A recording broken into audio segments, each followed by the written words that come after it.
Lo que yo voy a presentar es, pues básicamente quiero hablar de los suelos urbanos y la importancia de los suelos urbanos, eh, el manejo de suelos para favorecer ciudades sustentables, porque tiene que ver con el bienestar, bueno, de los seres humanos, pero el bienestar de todos los organismos y nuestra calidad de vida.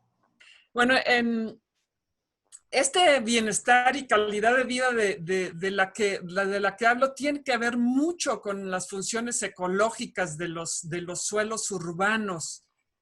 Eh, y cobra mucha importancia en ciudades como la nuestra, en donde hemos cancelado estas funciones, y aquí por eso pongo estas fotos, por ejemplo, esta de abajo a la derecha, ¿no? Que es una imagen de la Ciudad de México, en donde claramente ha dominado el uso del suelo para, como base de infraestructura, y nos hemos olvidado de la necesidad de mantener todas las otras funciones ecológicas.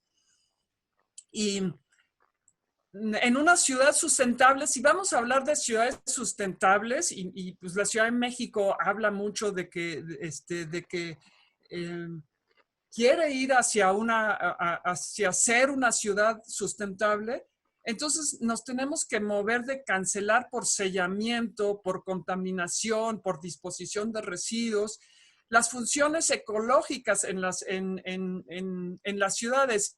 Y este diagramita que ustedes ven aquí al centro habla un poco de eso, ¿no? En donde tenemos las funciones ecológicas. En la parte de arriba ven la serpiente, la planta de maíz, un signo que significa agua, que representan las funciones ecológicas, un suelo sano en este glifo que tenemos aquí en la parte de arriba, y un suelo deteriorado que ha perdido la salud del suelo porque domina el uso del suelo como base de infraestructura, como extracción de minerales. Entonces la idea es moverse de seguir cancelando las superficies para aprovechar todas las funciones ecológicas de los suelos urbanos.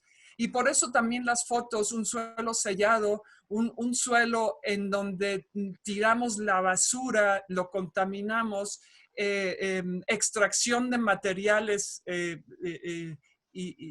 sitios mineros, en donde debemos regresar a reconvertirlos en parques, en huertos urbanos, y muy importante el mantener lo que nos queda de los ecosistemas naturales, como por ejemplo el ecosistema del Pedregal de San Ángel, pero también la Ciudad de México sigue teniendo bosque de pino encino, humedales, o sea, todavía tiene reductos de ecosistemas naturales que es necesario mantenerlos.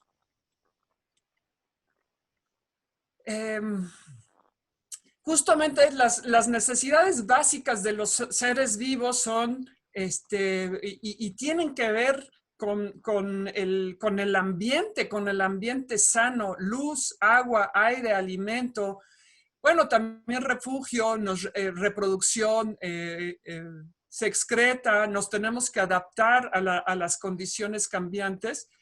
Y por otro lado, hay necesidades económicas y sociales.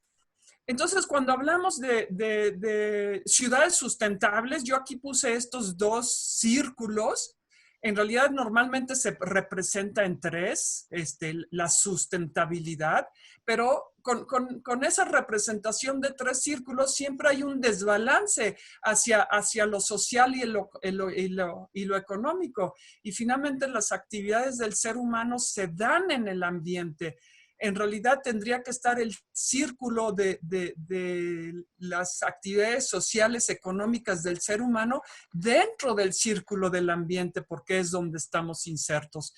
Justamente para ir hacia la sustentabilidad, tenemos que pensar en una eficiencia energética, en un equilibrio, que los gastos sean similares a los ingresos. Y justamente hablando de agua, es como necesidad de contar con agua en cantidad y calidad, y ahí pensando en que los gastos deberían ser igual a los ingresos, pues tendríamos que pensar cuánta agua sale del acuífero, cuánta agua dejamos entrar al acuífero. Y aquí el suelo tiene una función fundamental. Y así, para aprovechar la lámina y lo que estaba yo diciendo de las necesidades básicas de los seres vivos, pues requerimos aire limpio y regulación térmica. En términos de superficie o en términos de suelo, ¿qué tanta superficie necesitamos para secuestrar y capturar CO2 y regular así la temperatura en las ciudades? En términos de alimento, ¿son aptos los suelos urbanos para producir alimentos en cantidad y calidad? En términos de bienestar, me gusta esta palabra de bienestar. ¿Qué calidad y cantidad debe haber de áreas verdes para mejorar nuestra calidad de vida? Y también hay una necesidad de pensar cómo estamos manejando nuestros residuos. Entre ellos no hablo solo de basura, sino también de las aguas residuales, y esto lo voy a retomar un poquito más adelante. En términos de cuánta agua sale del acuífero y cuánto entra, pues en la Ciudad de México tenemos un desequilibrio. No me voy a meter a hacer un balance de cuestiones de agua porque no es mi tema. Solo quiero, las siguientes láminas es para mostrar brevemente la problemática en relación al agua y luego pues meterme en lo que es mi tema, ¿no? Hablar de suelos urbanos y justificar por qué debemos mantener las funciones ecológicas. Aquí esto es un diagrama que me pasó la doctora Blanca Prado, ¿no? En donde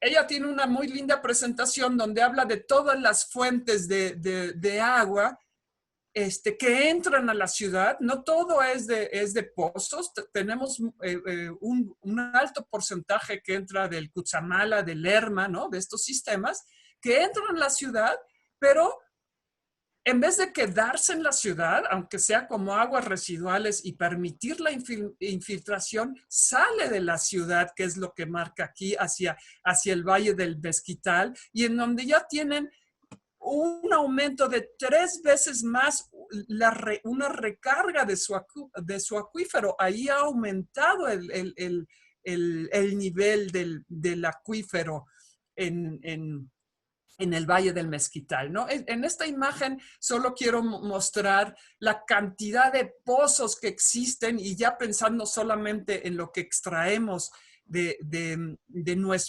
acuífero que está en Ciudad de México. Aquí pueden ver la gran cantidad de pozos que existen para extraer agua. Y en esta muestro la profundidad a la que ya estamos extrayendo agua, ¿no? Ya vamos a 3 kilómetros de profundidad. Eso es muchísimo. Entonces, algo no estamos haciendo bien o algo tenemos que cambiar si realmente queremos pensar en sustentabilidad en relación al agua. ¿Cuánta agua entra al acuífero? ¿Cuánta agua sale al acuífero? Otro problema en relación con el agua y este sellamiento de la superficie, o bueno, que indica por qué no se están recargando los acuíferos. El agua se mantiene fuera en la superficie. Y entonces estos son las inundaciones en la época de lluvias. Aquí, en este cuadro que les muestro, es un trabajo que hicimos ya hace varios años, en 2008. Se hizo por delegación, y yo, entonces, delegación. Sí. Entonces se calculó el área sellada por delegación. ¿no? Y entonces aquí, justamente en esta columna que marqué en amarillo, podemos ver la superficie sellada por delegación y vemos que hay delegaciones con un alto porcentaje de su superficie sellada, 91%, 93%, 94%, 89%, ¿no? Son todas las que están en la planicie. Evidentemente, las que están en las partes hacia el suelo de conservación, pues todavía tienen un alto porcentaje de área no sellada. Esto por un lado, bueno, y para aprovechar esta lámina, pues se refleja en el área verde por habitante que tenemos, ¿no? Que en justo estas delegaciones con alto porcentaje de sellamiento hay pocas áreas verdes. Y ya es evidente y ya hay muchos trabajos que indican que necesitamos una cierta cantidad de áreas verdes en nuestro alrededor para para mejorar nuestra calidad de vida, nuestro bienestar, nuestro estado psicológico. Aquí en la parte de arriba les muestro una gráfica de datos de desinventar, solo llega hasta 2015, pero con esto también quiero reflejar que efectivamente las inundaciones han ido en aumento y cada año tenemos ya más de 25 eventos de inundación. Aquí solamente están contados los eventos, no la magnitud de ellos, que también sería interesante mostrar en relación a esta problemática de las inundaciones. Tenemos en realidad una muy mala relación con el agua. Aquí vemos algo que es muy común en todas las barrancas al surponiente de la Ciudad de México, en donde muchas de las construcciones que hay ahí, pues simplemente no tienen un drenaje. Estos tubos salen hacia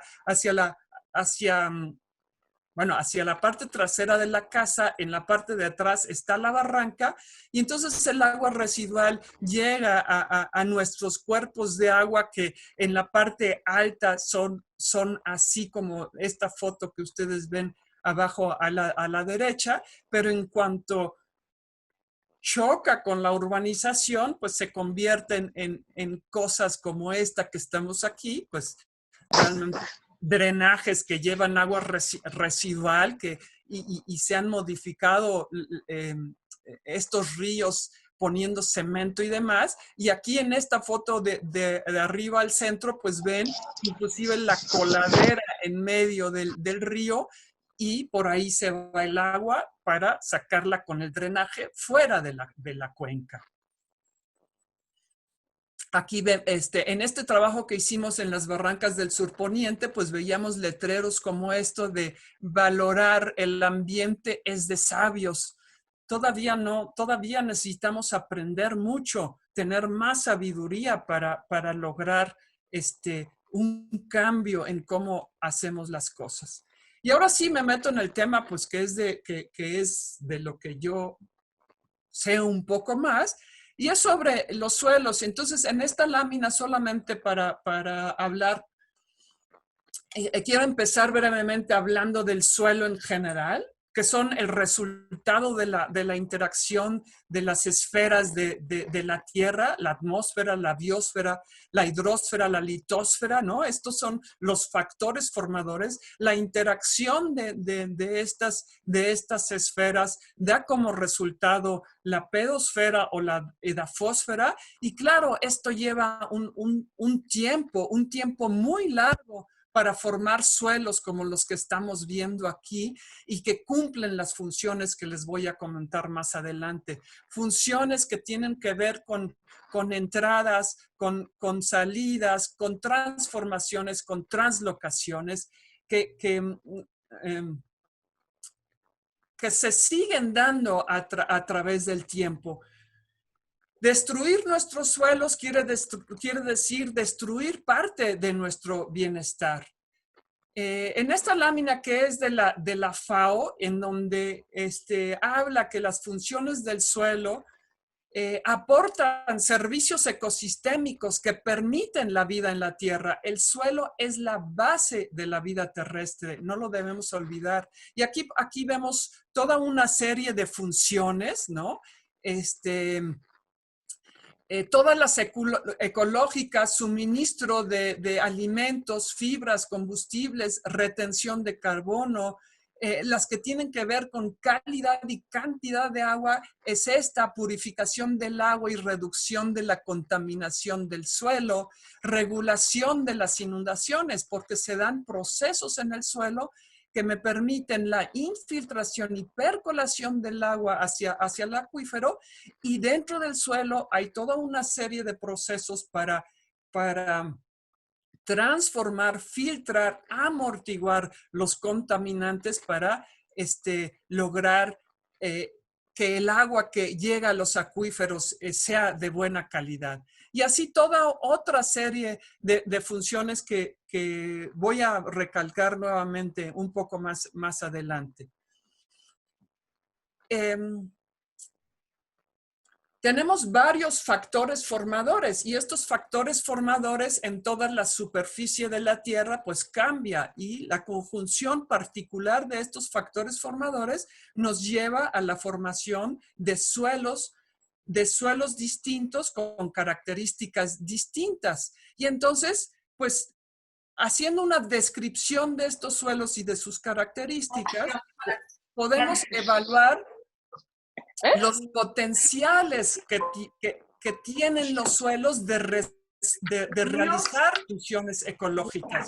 Aquí solamente un ejemplo que alguna vez trabajamos con la doctora Sive, con los suelos de la Ciudad de México, los suelos de la planicie que se ganaron en parte por la desecación del lago.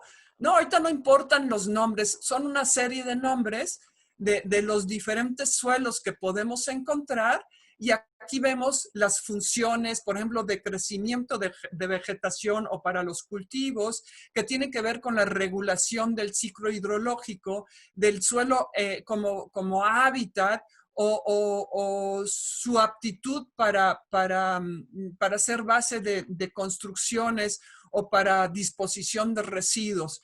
Y los signos, pues negativo, positivo, nos indica, este es mejor que en esa función en específico, ¿no? Y entonces aquí podemos ver una serie, ya más bien solamente dirigiendo mi atención a la cuestión del agua, pues aquí vemos en cuestión de infiltración del agua y recarga de acuíferos, pues los vertisoles no cumplen también esta función, como en contraste como con los fluvisoles, o en la siguiente lámina estoy hablando de los suelos en las laderas, luvisoles, cambisoles, regosoles, andosoles, leptosoles, y vean cómo estos suelos en las laderas, pues aquí encontramos más signos positivos. Esto quiere decir que tienen en cuestiones de regulación del ciclo hidrológico, son importantes. Eso nos lleva a que tendríamos que cuidar estos suelos, no sellar estos suelos para cumplir bien esa función. Aquí hay un mapa de infiltración potencial elaborado para la Ciudad de México de varios autores. Lo que quiero resaltar aquí hablan de estos suelos que les menciono anteriormente, y marcan cuáles son las zonas potenciales de infiltración del agua. Se dan cuenta que toda la parte urbanizada, toda esta parte que está aquí como en un color beige, bueno, así lo veo yo en mi computadora, esta es la zona urbanizada. Ahí no marcan zonas de infiltración potencial, porque nos olvidamos que al interior de las ciudades pues necesitamos mantener estas funciones ecológicas, y más bien se evalúa en los suelos que no están sellados y por eso se marca aquí. Pero, por ejemplo, en este mapa, gran parte del derrame lábico del Chitle que tenemos en esta parte y que, bueno, por lo menos una parte, el 30%, todavía no está sellado. Eso es una zona potencial, ni siquiera potencial, es una zona de infiltración porque esas lavas del Chitle llegan hasta la superficie, son muy porosas y el agua de lluvia que cae sobre esos suelos se va a infiltrar si no están sellados, evidentemente. Entonces aquí voy a esa parte de cuáles son los impactos de la urbanización.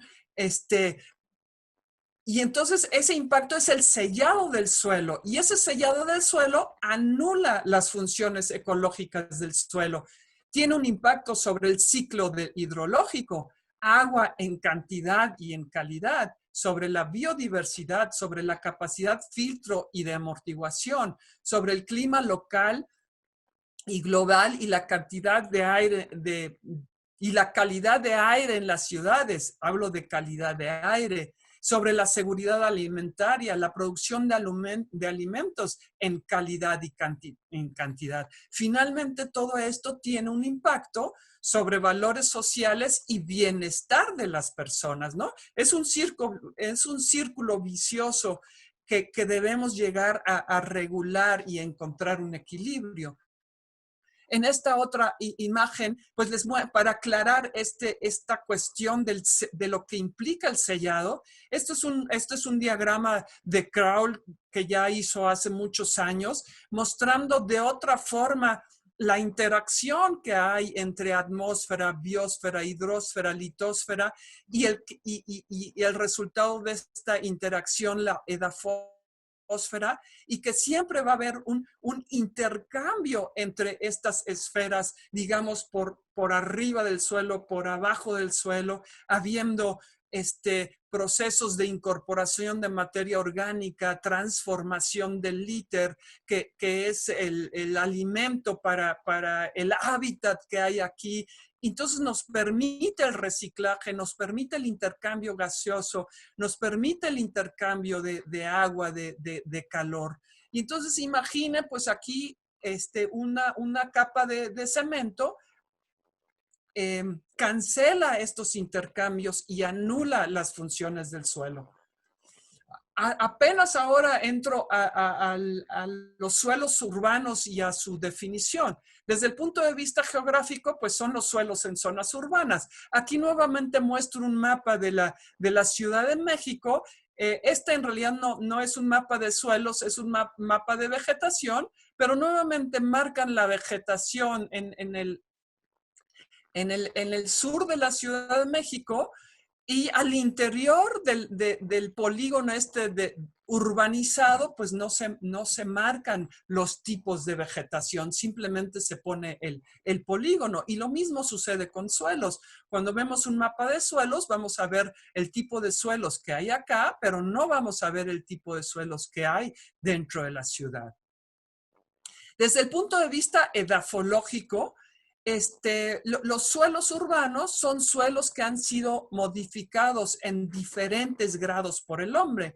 Aquí les muestro unas imágenes, ¿no? Este es un suelo de una barranca. Aquí solamente para mostrarles, hay un zapato, hay un residuo. Entonces sabemos muy bien que aquí se acumularon materiales diversos, pero vean, en la superficie está creciendo vegetación. Esto es un suelo de Ceú también con vegetación en superficie. Esto es un suelo de un parque en Alameda Oriente, pero este también es un suelo. Lamentablemente es una visión, por eso le pongo aquí, es cualquier banqueta en la Ciudad de México, pero para que pueda crecer el árbol, pues debe haber un suelo, porque es donde va a sacar agua y nutrimentos. Entonces, ese también se considera un suelo urbano.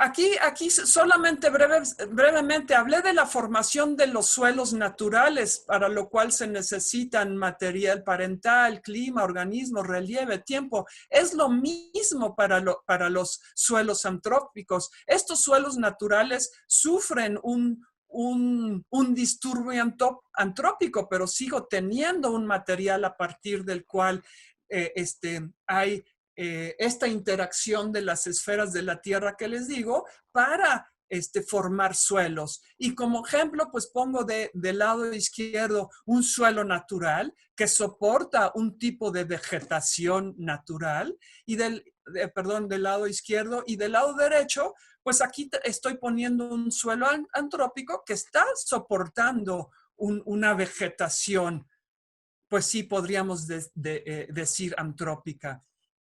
Estos suelos ya han sido estudiados y en la WRB, o sea, en la base referencial mundial del suelo, ya los podemos clasificar, ya sea si son modificados a partir de suelos naturales, los denominamos antrozolos, y si son hechos con materiales antrópicos como cascajo, residuos de presa, etcétera, pues se denominan tecnosoles.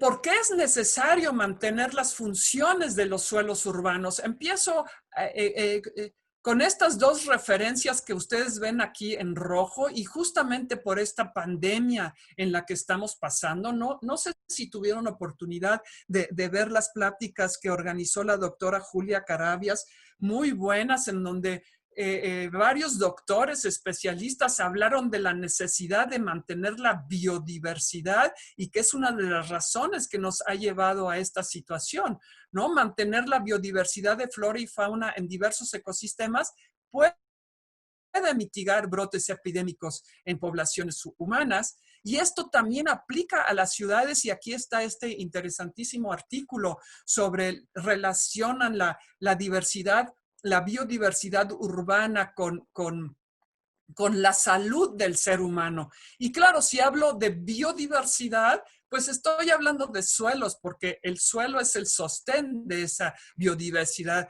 También es muy conocido estas cosas que les pongo en este póster que habla de un desorden por déficit de naturaleza, de lo que les hablaba anteriormente. Y ya, pues justamente la necesidad de mantener las funciones de los suelos urbanos es seguridad alimentaria, regulación de temperatura, calidad del aire, inundaciones, calidad y cantidad de agua.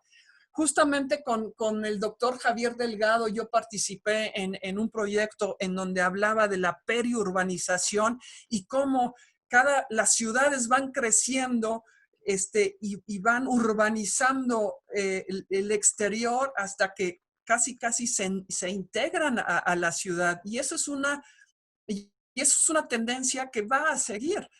Hablan de que para el 2050, pues más de la mitad de la población va a vivir en ciudades, ¿no? Entonces vamos a expander las zonas que están urbanizadas y eso requiere de llevar a un ordenamiento y no seguir la tendencia actual en la que estamos.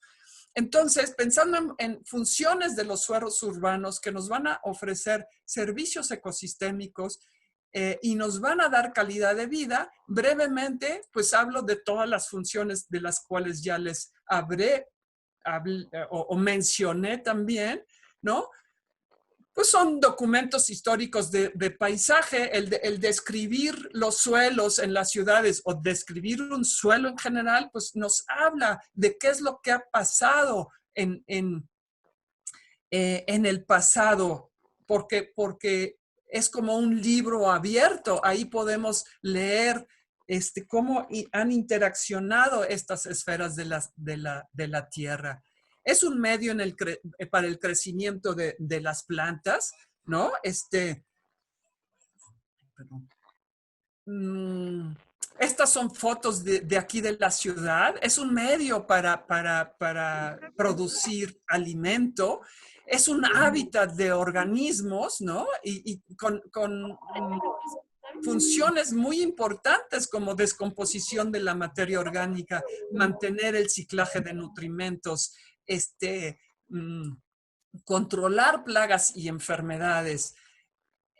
Ya en términos de calidad del agua, pues el suelo es un filtro amortiguador, transformador, muy similar a los filtros que usamos en casa, en donde agarramos agua de la llave y la pasamos por el filtro y luego no la tomamos con confianza. El suelo es eso, es un filtro natural en donde va a retener partículas, ya sea en los poros, ya sea por procesos físicos, químicos, ya sea por justamente estos organismos que hacen su chamba y transforman contaminantes. Entonces, hay un cambio del agua que entra al suelo y del agua que pasa por el suelo y va a recargar los acuíferos. O sea, la va a mandar de mejor calidad a los acuíferos.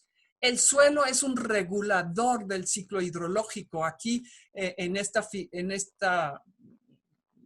esquema del arriba a la derecha, pues marco el suelo es una parte fundamental del ciclo hidrológico. El agua que cae al suelo va a pasar por el suelo, ¿no? Entonces hay una serie de procesos en este esquemita a la izquierda, pues vemos una serie de flechas y nombres relativos al ciclo hidrológico de precipitación, pero infiltración, el agua va a entrar al suelo y aquí tiene características el suelo para favorecer ya sea su infiltración, percolación o el mantener el agua dentro del suelo. Los suelos capturan, almacenan e infiltran el agua, mejorando la seguridad alimentaria porque si el suelo almacena agua,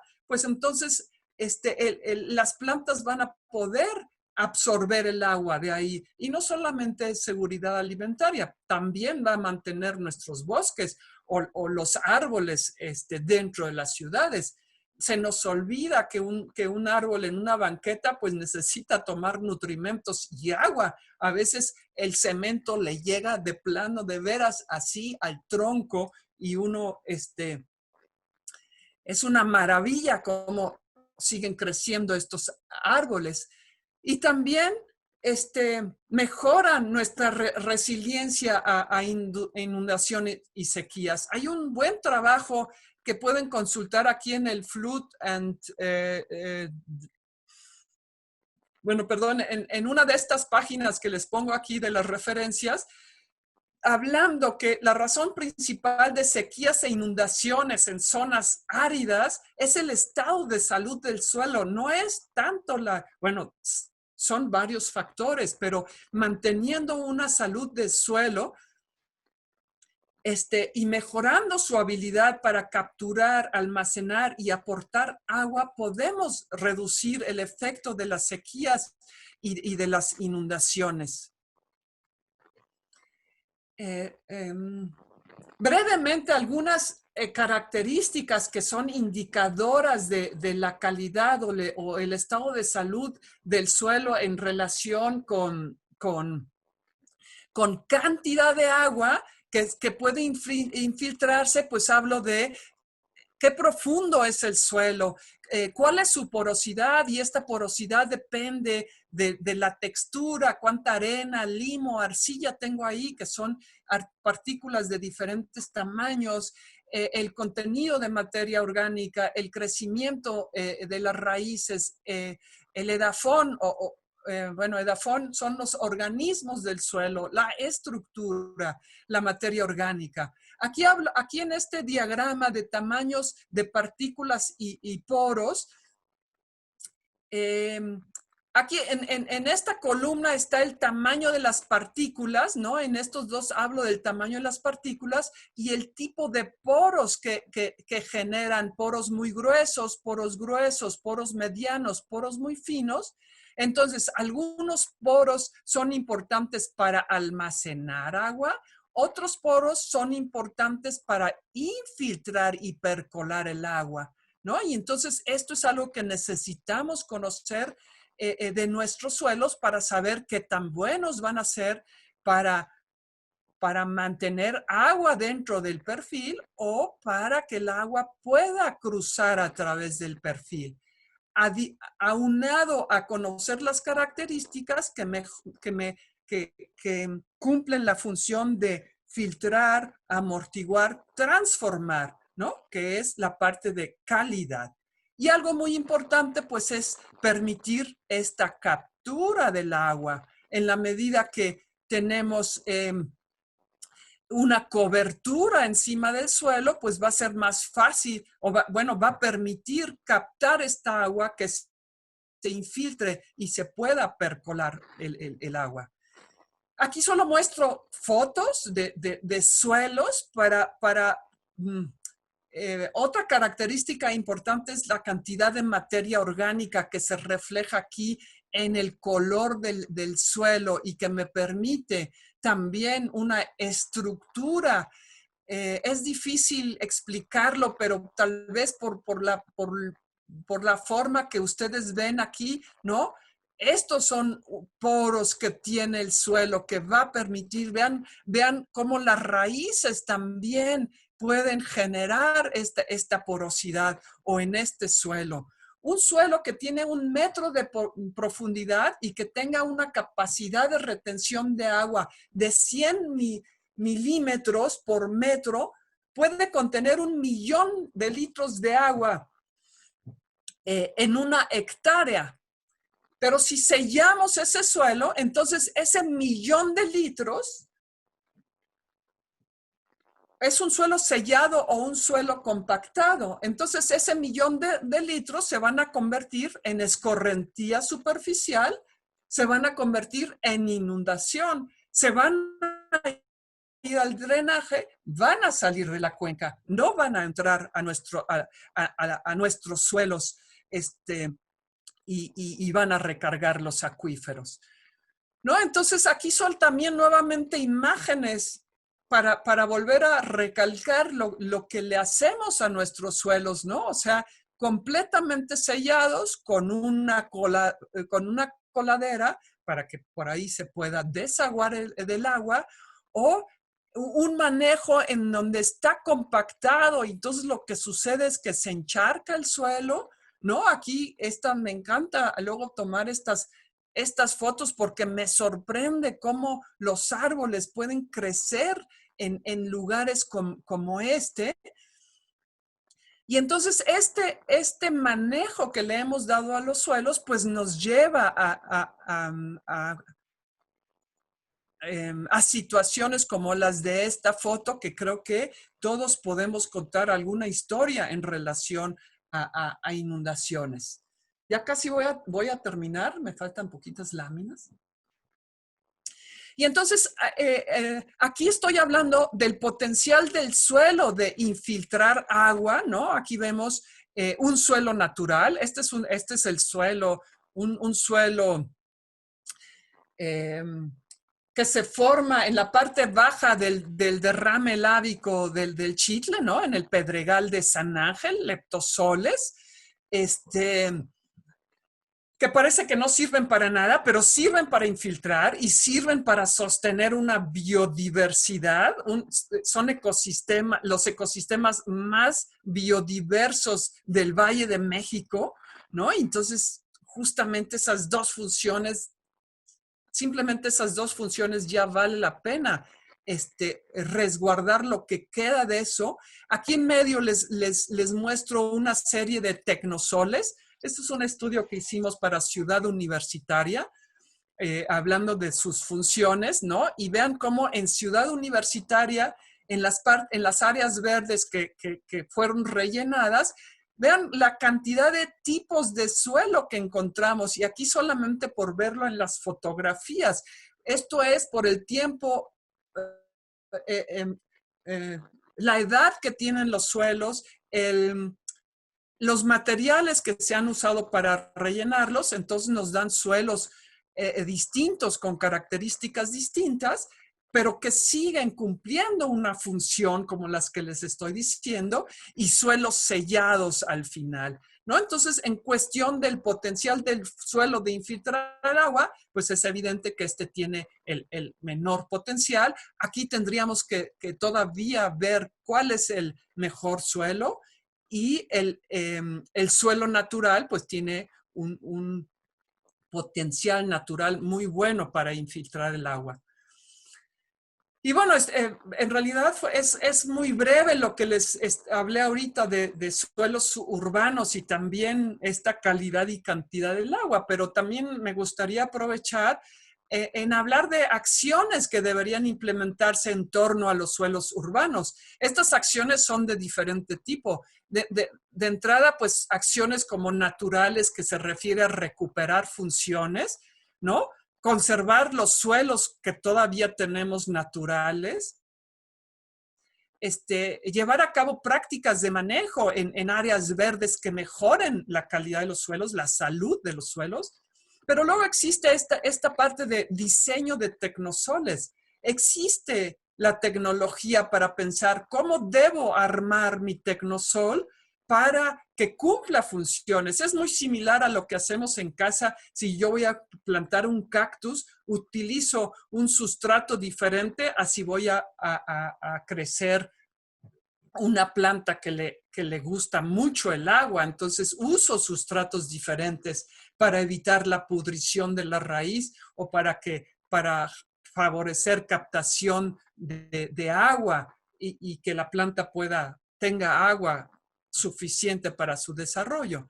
Pero también tienen muchas que ver con cuestiones socioculturales, ¿no? Cambiar percepción, valoración de nuestros suelos. Por eso la importancia de dar estas pláticas, ¿no? Para cambiar un poquito la forma en que los que están escuchando ven a los suelos, ¿no? Para que los veamos como un recurso natural y no un estorbo que tenemos que sellar o una fuente de polvo y de suciedad. No es para nada así. También económicas, porque requiere calcular económicamente las ventajas de un buen manejo de suelos, ¿no? Valorarlos económicamente. ¿Qué nos cuesta que los acuíferos no se estén recargando? ¿Qué nos cuesta no aprovechar el suelo para mejorar la calidad del agua? Y luego, pues muchas que tienen que ver con la política, porque pues por eso estamos así, porque ha habido poco énfasis en un ordenamiento territorial, en preservar zonas de suelos y vegetación, en la planeación, en zonas de construcción. O sea, voy a buenas prácticas de construcción, ¿no? ¿No? En las áreas que se construyen deberíamos dejar una superficie sin sellar. Y, ¿por qué no? Reconversión de superficies selladas, de utilización de terrenos baldíos. Y no es que no haya habido, que no haya ejemplos. El Parque Bicentenario es un ejemplo, el Parque La Mexicana es otro ejemplo, el Parque Alameda Oriente, ¿no? Han convertido espacios que eran basureros o que era una refinería a un parque, y así los debemos mantener. Al contrario, hay que estudiarlos para mejorar esa calidad de los suelos. Hablaba yo de los tecnosuelos a la medida. Y bueno, sí, hay grupos de investigación. Yo conozco al de la doctora Blanca Prado en el Instituto de Geología, ¿no? En donde utilizan residuos de construcción, puros residuos, construcción, composta, triturados, biocarbón para armar suelos. En este caso es un experimento para ver el tecnosuelo, la medida para crecer una milpa, pero el enfoque de estos tecnosuelos es justamente crear suelos como los necesitamos. Aquí una publicación que encontré sobre el diseño y empleo de tecnosoles a la carta, aquí lo llaman a la carta los españoles, para la recuperación de la calidad del agua. Este es el tecnosuelo. Por acá entra el agua residual, pasa por esta superficie en donde crearon un tecnosuelo para obtener agua de mejor calidad. ¿Podría ser una opción en las barrancas? No lo sé, pero yo creo que ahí hay una fuente de investigación e inclusive de trabajo muy interesante e importante que se debe promover si realmente nos estamos tomando en serio esto de ciudades sustentables. Y ya brevemente, y esta es ya mi última lámina, es que justamente el voltear a ver o aprovechar las funciones ecológicas de los suelos urbanos va a permitir cumplir con algunas metas de iniciativas de política ambiental, como el Plan de Acción de Cambio Climático, la Ley de Huertos Urbanos, la Estrategia de Biodiversidad, la Agenda 2030. Por ver esta de la Agenda 2030, hablamos de salud y bienestar, ¿no? Sin suelos no hay salud y bienestar. Agua limpia y saneamiento, ¿no? Hablamos de la función de filtrar, amortiguar y transformar. Ciudades y comunidades sostenibles, regreso a lo que decía al inicio, los gastos deben ser igual a los ingresos, ¿no? Entonces, ¿cuánto gastamos de agua? ¿Cuánto permitimos infiltrar al acuífero nuevamente? Y así, entonces, bueno, aquí hay una serie de ideas de buenas prácticas de manejo de suelos urbanos. Empieza por conocer a nuestros suelos y qué funciones cumplen, ¿no? Y así una serie de cosas. Aquí mantener una cobertura orgánica en la superficie, ¿no? Hojarasca, ¿no? Esta práctica de barrer las hojas con enjundia de los parques, por ejemplo, o de los camellones, pues estamos quitando un recurso o el recurso del cual se mantienen las plantas de ahí. Pero pues es una práctica, es una forma, es un uso y costumbre que se tiene en muchos lugares y que hay que generar información para mostrar que es bueno dejar las hojarascas sobre la superficie del suelo. Evidentemente, controlar el sellamiento de la superficie, ¿no? Entonces, pues sí, hay mucho por hacer, pero sí hay conocimiento para llevarlo a cabo. Y bueno, y con esto termino, les doy las gracias.